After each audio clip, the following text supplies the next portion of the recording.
morning, sir. So I will discuss the four-stroke cycle of diesel engine. So what is a diesel engine? A diesel engine is an internal combustion chamber that uses compression to ignite fuel and produce power. So we have, so this is the first stroke.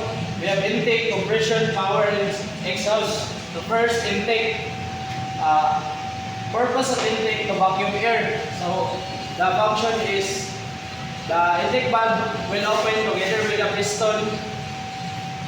So the piston will move down from TDC to BDC to vacuum air. When the piston is in the BDC, that's the end of intake stroke. So second is compression. The purpose of compression is to compress hot air. So the function is both valves are closed and the piston move up from BDC to TDC to compress hot air.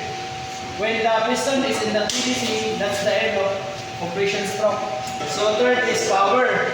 So the purpose of power stroke is to create power.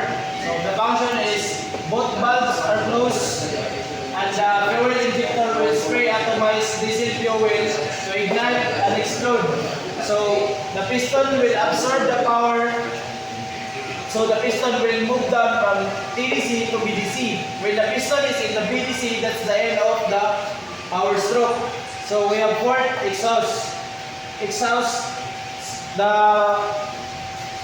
purpose of exhaust stroke is to release burn gases. So the